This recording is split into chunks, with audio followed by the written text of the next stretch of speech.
Sexta-feira da 26ª semana do Tempo Comum. Eu sou o Padre Pedro Paulo e começamos agora mais um programa, a Bíblia no Mundo de Hoje. Bem, sexta-feira é o dia de divagar, não por ser lento, mas de divagações, de anteciparmos e obtermos um olhar panorâmico à frente do nosso tempo, nas fronteiras do nosso hoje.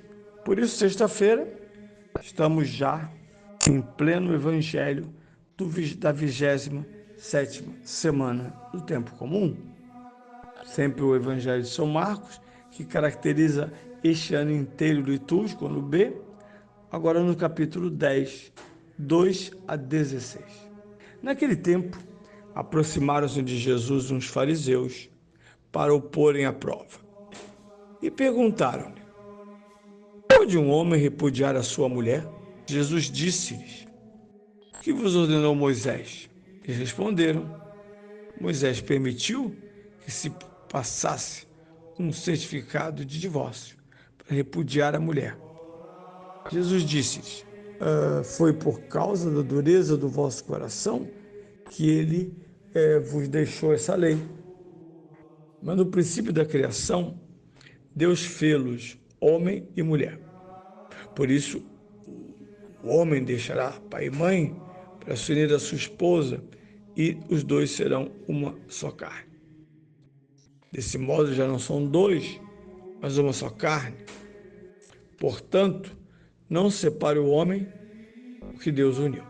Em casa, os discípulos interrogaram-no de novo sobre este assunto. Jesus disse-lhes então: quem repudiar a sua mulher e casar com outra, comete adultério contra a primeira. E a mulher que repudiar seu marido e casar com outro, comete adultério. Apresentaram a Jesus umas crianças para que ele lhes tocasse, mas os discípulos afastavam-nos. Jesus, ao ver isso, indignou-se e disse-lhes: deixai vir a mim as criancinhas, não as estorveis. Dos que são como elas, é o reino de Deus. Em verdade vos digo, quem não acolher o reino de Deus como uma criança, não entrará nele. E abraçando-as, começou a abençoá-las, impondo a mão sobre elas. E aqui está o grande evangelho de São Marcos, no capítulo 10, com tantas subunidades interessantes e que vão ser desdobradas por nós hoje e na próxima semana.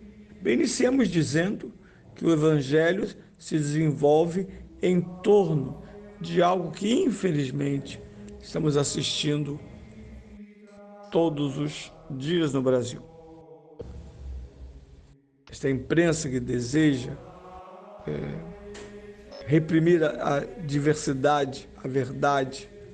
Essa imprensa que deseja que, sobretudo na figura de alguns e algumas jornalistas, fazer aquilo que está escrito aqui: pôr sempre o outro do qual não gostam à prova. Tomar-lhe palavras para que o possam acusar, usando suas próprias palavras. Portanto, não é uma conversa, não é um diálogo, não é edificante, é desagradável, como alguns regimes na América Latina, e é desnecessário. Ok, dito isso, eis a questão, e não é uma questão pequena.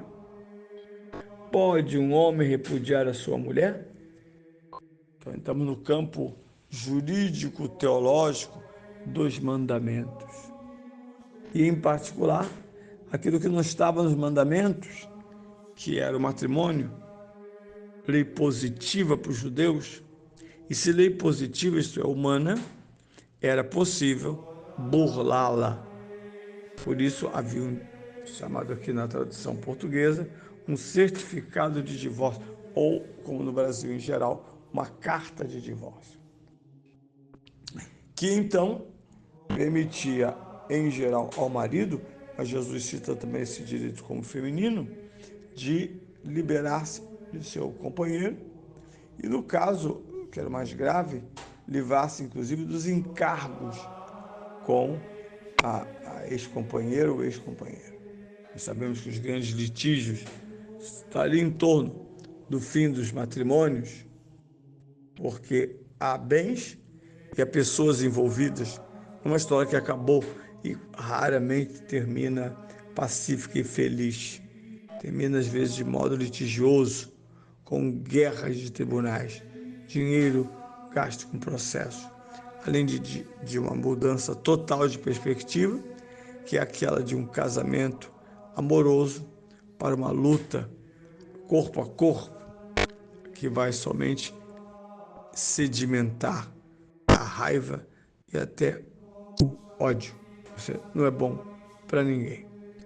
E nisso, o apóstolo aproveita e centraliza essa questão, e Jesus então responde. Bem, primeiro, melhor, Jesus lhes pergunta, antes de responder a pergunta, lhes pergunta, mas de onde vem essa pergunta? E eles dizem, Moisés nos permitiu. Então, Jesus primeiro denuncia que não há pergunta nenhuma. Se Moisés permitiu o divórcio, por que perguntar sobre isso? Para questionar Moisés? Era esse o objetivo de fundo dessa pergunta maliciosa? Mas Jesus vai mais longe, além de devolver-lhes com as suas próprias palavras o que está em jogo, vai mais adiante. Ele não diz que Moisés está errado. Diz que esta carta de divórcio é fruto do encrudecimento do coração, que já então fazia isso e faz isso. Ora, sendo assim, Jesus diz, é preciso que em nome de Moisés recuperais a essência da lei matrimonial. E a essência da lei matrimonial está na origem do próprio matrimônio. Jesus então cita Gênesis, para então concluir de modo original: que ouviste na Torá. A Escritura diz que o princípio da criação, homem e mulher contraem o matrimônio. Sabe-se que um certo ministério público estaria, posso falar a partir só dessas manchetes de internet, então nem sempre tudo é tão claro e seguro, mas a questão é que um sacerdote, ao proclamar o matrimônio cristão como matrimônio entre homem e mulher exclusivamente, entrara na mira do politicamente correto, que jamais confundiu casamento com matrimônio. Você casa com quem você quiser, da idade que você quiser. Isso aí é um problema do Estado, um problema legal. Legalizar relações por causa, sobretudo, dos direitos. Porque com todo o amor que haja, precisa também ter direitos, pensões, satisfações e etc. Ora, dito isso, Jesus então apresentará para nós um grande elemento, que é, primeiramente, a Escritura, o Gênesis. E quando ele diz, não serão senão uma só carne, e quem é casado já é simplesmente carne, uma só carne, dois. Mas aí Jesus completa o livro do Gênesis. Vejam, é bom você abrir o livro do Gênesis e encontrar essa passagem, porque termina ali. O homem deixará seu pai e sua mãe, se unirá à sua esposa, e eles serão uma só carne. Ponto, acabou o Gênesis. Portanto, o texto da revelação. Jesus, como autoridade que só ele tem, completa. Por isso, diz ele, sendo assim, que não separe o homem o que Deus uniu. Aqui nós temos a proclamação do matrimônio cristão, indissolúvel, de pessoas de sexos diferentes, homem e mulher, visto que este matrimônio vai gerar filhos, a herança, e esses filhos com seus pais formam o núcleo básico familiar, que é a igreja. Nesse quadro que nós vamos meditar semana que vem, as outras unidades deste mesmo Evangelho de São Marcos.